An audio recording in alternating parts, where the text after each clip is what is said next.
and welcome back to the 6-5 Summit. I'm Shelley Kramer, one of the founding partners of Futurum Research, and on behalf of my team at Futurum and the team at Moor Insights and Strategy, welcome. We're glad to have you. In this spotlight session, Futurum's Daniel Newman is joined by Tony Uttley, the president of Honeywell Quantum Solutions, and their conversation today is going to revolve around the growth of quantum computing. What else, right? They're also joined by an exciting surprise guest during the interview, and I'm not going to say another word. This is a conversation that I'm sure you're going to love. Let's dive in.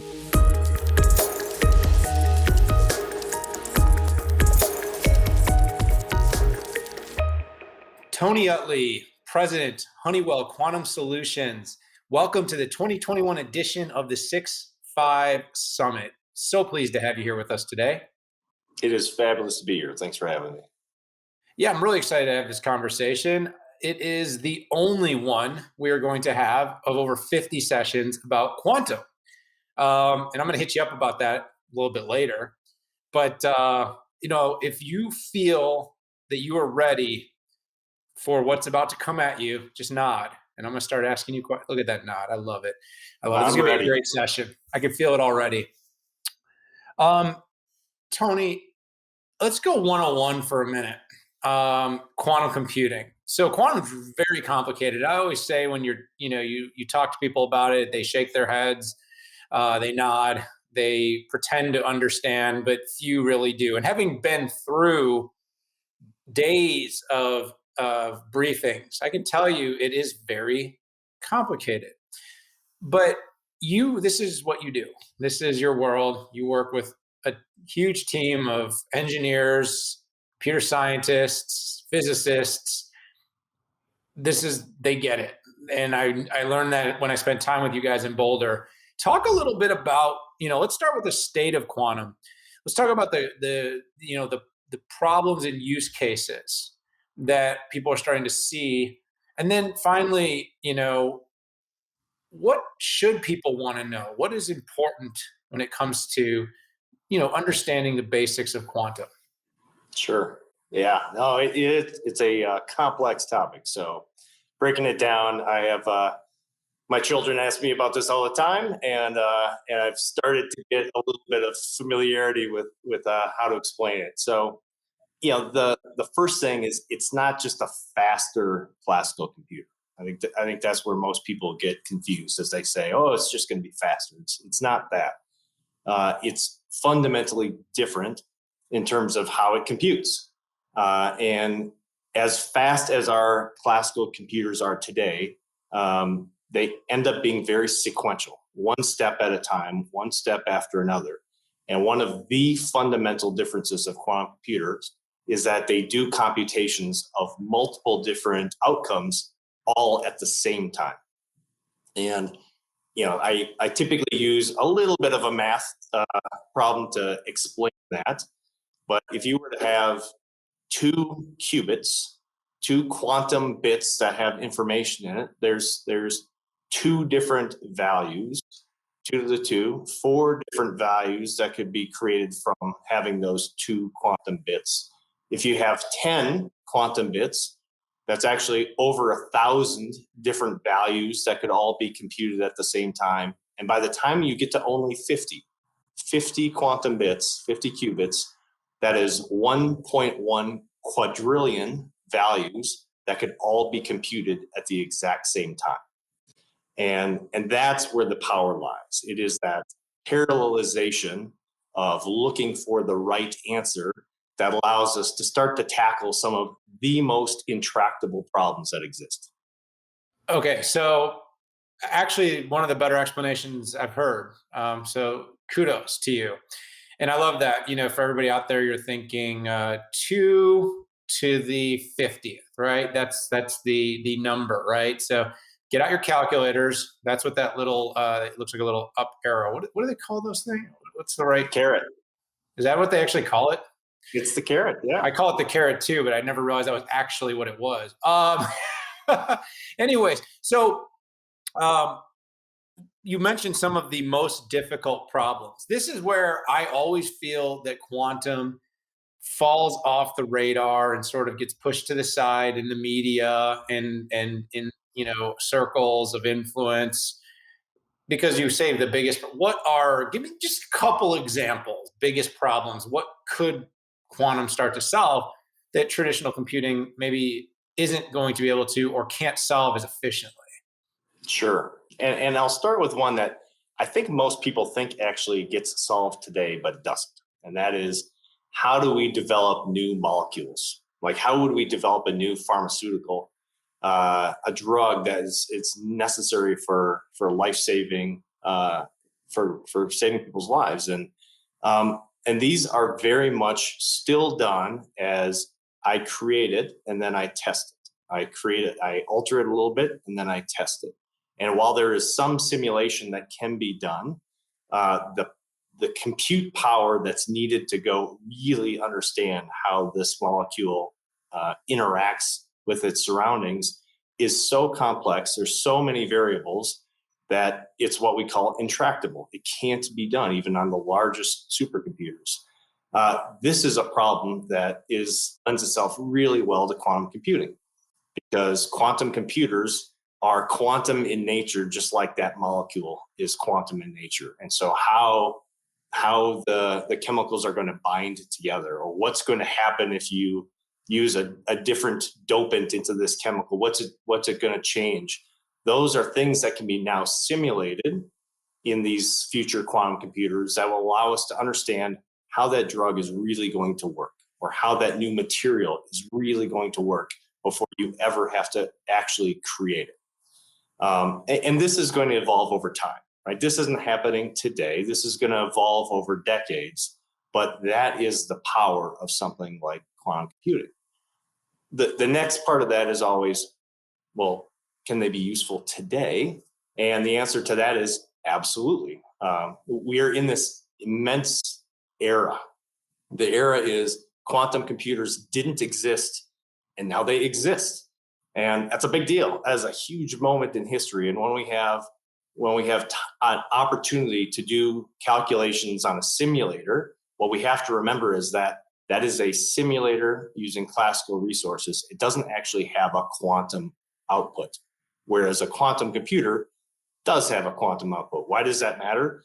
It matters for something like cybersecurity, where you can use a quantum computer that exists today to do perfect randomness that could be allowed to be put into things like encryption keys that would help protect the data that I think all of society right now is really making sure that we do protect.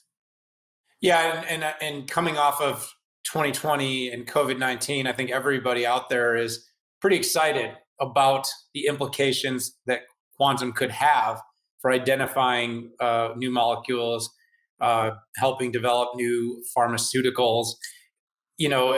Maybe 10 years from now, we could have shortened even further the amount of time it would have taken to identify a drug.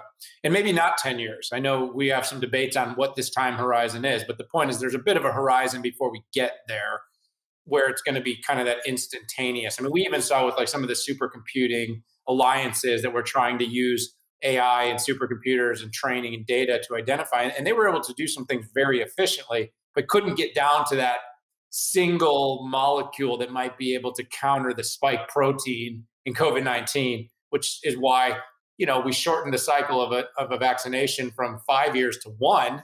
But, the world would have wanted us to input some formula in a computer, and then like Friday afternoon, you stop by the pharmacy and you get your pill. It's not quite there yet, but we're going in that direction, and that is pretty exciting.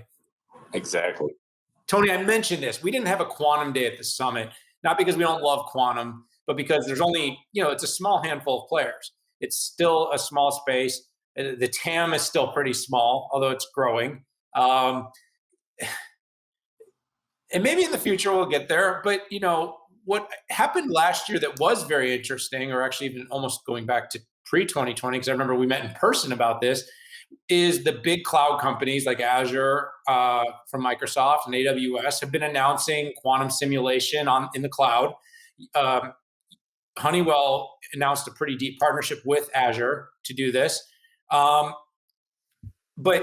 classical and quantum are finding sort of this new symbiotic relationship where classical computing will be utilized to be able to help people visualize what the quantum computers are doing and more. And that's why I felt this was the right day to get you involved and to bring the quantum discussion to our audience.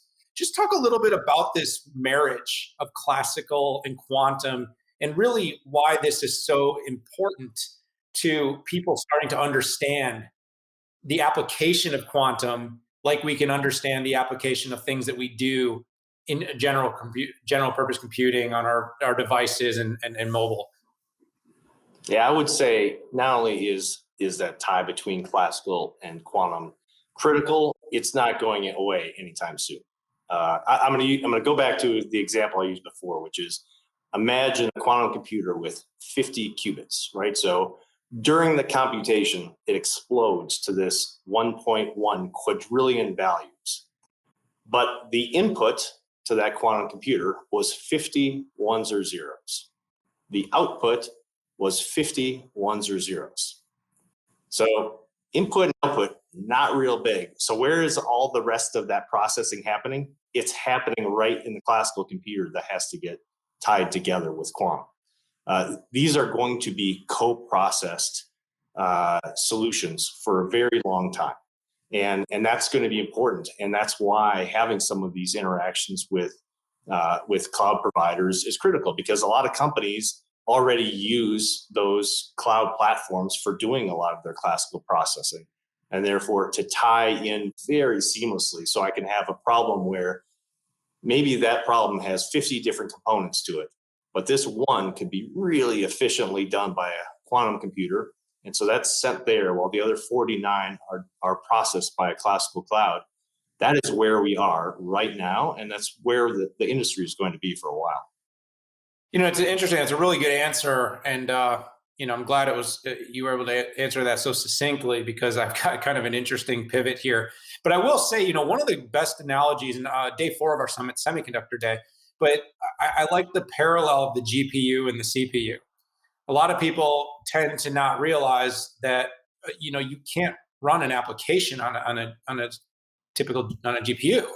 But the marriage between the GPU and the CPU is what enables this super powerful processor to do all this training. So all this AI training that we're doing on GPUs requires the CPU to be able to actually run an application where you can visualize the data that's been trained. And so there is this marriage between the two items. And I think again, it's not a perfect analogy, but it's a pretty good analogy of how these two types of computing coexist to derive an outcome that benefits the user, the user itself. So I like that analogy. It's succinct, it's straightforward. We talked to Darius Adamczyk, the CEO of Honeywell. And by the way, everyone out there, he will be part of our event on Wednesday. This is Monday, so you're going to have to hang with us to hear from Darius. But the week of our recording, we were able to push our recordings a little bit because you guys had some really big breaking news. And Honeywell Quantum Solutions announced a new joint venture with Cambridge Quantum Computing, CQC. And Tony, I believe you were able to get Ilyas Khan, who will be the CEO and will work side by side with you as president of this new joint venture. So are you okay? I'd like to bring Ilyas on, and I'd like to spend the rest of the time talking about that, because, I love using our summit as a platform to, expound on some breaking news. Ilyas. Hey, guys. What is the chance that you would be available? It is what, 6:30 in the evening there in England? Yeah, 2 to the power of 50 chance. 2 to the power of 50. I love it. We carroted that one. So let's start out and, let's talk about this new joint venture. 54% Honeywell, 46% CQC. Just give me the deal. What happened here? Tony, I'll let you start. Yeah, I'd love to. CQC and Honeywell Quantum Solutions, we've been working together for years. The last 3 years, we've been collaborating, and there's something about getting deep into the science over the entire period of time where you really get to know another party. And no company outside of Honeywell itself has used Honeywell's quantum computers more than CQC. And in fact, the first company ever outside of Honeywell to use one of our even beta versions of a quantum computer was Cambridge Quantum Computing. And what we found was we had some things in common, which is we had some really brilliant people that when you give them access to these incredibly powerful tools, they can make incredible things happen. And so this is something that we've been talking about for a while here, and it allows the two organizations to come together into this new formed company to be really the inflection point of quantum computing. So hugely exciting for us. Yeah, Elias, this broke hard. It broke fast. I saw it all over the news. One of the bigger stories in quantum. I imagine you must be thrilled, and I have to say too, I really like how the accountability got split up. I see Honeywell holds a little larger interest, but you maintain the CEO spot. I mean, this feels like a good deal for you.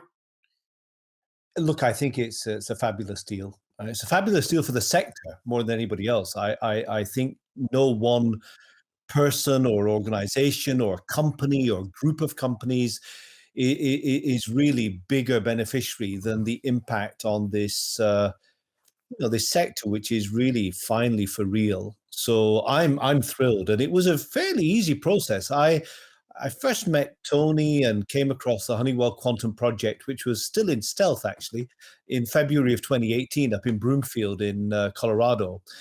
And at that point in time, the world was dominated by 3 or 4 players. And we very quickly realized that actually the best machine in terms of performance was the Honeywell machine. Darius called me. Well, actually, Honeywell had been investors in CQC. We were a startup, we had raised capital, we had a small number of shareholders, we were bootstrapped from the beginning in Cambridge.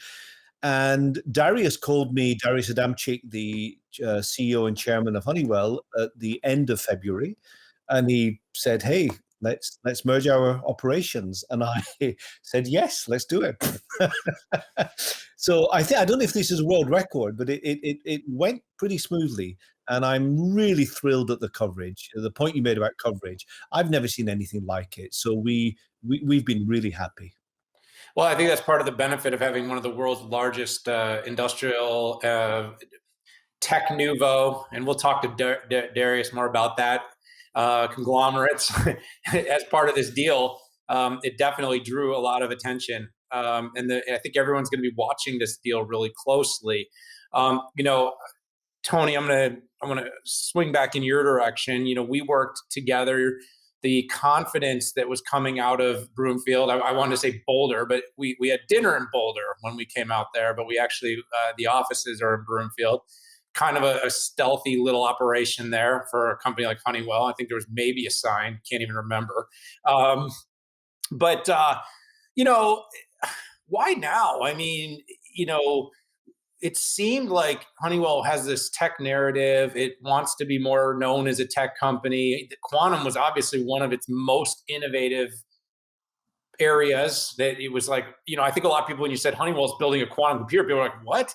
Honeywell, because it was more like, you got IBM, you got Google, you got these companies that you would kind of expect. Honeywell was less expected, but you were making big moves. You were making big strides. You were having some really big success. What does this mean? What does this say? Does it say this is an all-in thing, or does it say that Honeywell got nervous? Not at all. No, this is absolutely an all-in thing. And I think one of the things is we have been able to do some really incredible work over this time since we've even let people know we were doing quantum computing. And one of the things that we did, I'll go back a little bit, was March of 2020. We said within 3 months, we were going to be releasing the world's highest performing quantum computer. And despite a pandemic, 3 months later, we released the world's highest performing quantum computer. And we said we were going to be increasing the capability, what we call the quantum volume, by an order of magnitude every year for the next 5 years. And then just systematically, almost month after month, we let the data become visible to the world that we were doing exactly that. And what was happening was we were becoming an entity that the people could trust and said, wow, you guys are actually doing in this new industry what you say you're going to go do. And what happened was companies were coming to Honeywell to ask to invest directly into Honeywell Quantum Solutions. This is as financially innovative as we are technically innovative as a company. And by able to come together with these two organizations in this new standalone, private, full stack quantum computing company, it really becomes, the genesis of driving the entire industry. And not only is Honeywell excited about this as a big shareholder of this new company, but we have a long-term agreement with Honeywell Aerospace to continue to support manufacturing of our ion traps, which is one of the core pieces of the trapped ion technology, as you might imagine. Honeywell is going to be a big customer of quantum here. Honeywell is putting in $270 to $300 million of cash right away to be able to ensure that this is supported. And Darius himself, the CEO and chairman of Honeywell, is going to be the non-executive chairman of this new company. And it really is this is the way you can go create that next inflection of technology for the world. So this was a pretty cool way to do it. Yeah, and if anybody has any doubt on the intent, I think some of those points you just made clearly show. As I said to myself, I felt at times that HQS got a little lost inside of the bigger Honeywell, not because you weren't doing great things, but just because Honeywell's that big. And when you have a company that's doing everything from making PPE to building management solutions, and then has a quantum group, but from a revenue standpoint was still very much in its sort of incubation period. I felt at times like you weren't hearing much about it on earnings calls. And now with this new venture, as I see it, it's like you're going to become accountable. What I loved about it, and as someone Tony, that talks to markets a lot as well as to industry, I'm looking at it saying this is something that at some point you guys could take public, that people could invest in.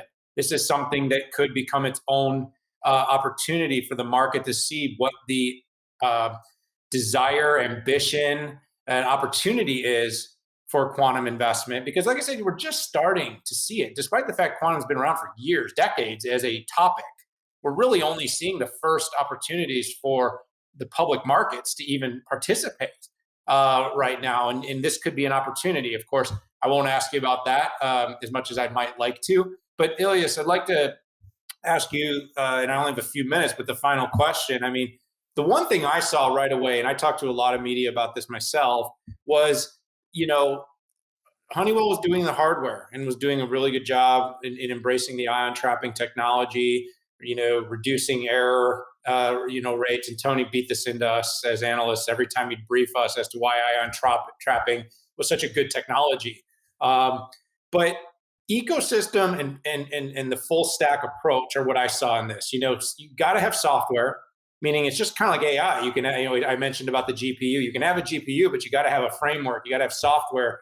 You got to have models. Well, with quantum, it's the same. You could have a machine, whether it's ion trapping, superconducting, but you need to be able to build software to be able to actually perform any of those use cases Tony talked about.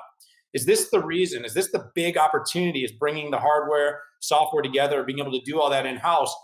But concurrently, and I'm sorry for the long question, but you guys obviously work with everybody. Is that a good thing? How do you make sure that continues to be valuable to your customer base and to your investor base?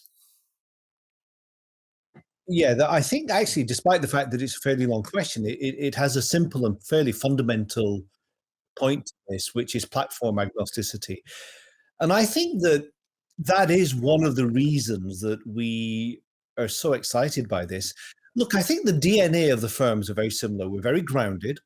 We do what we say we're going to do. We publish.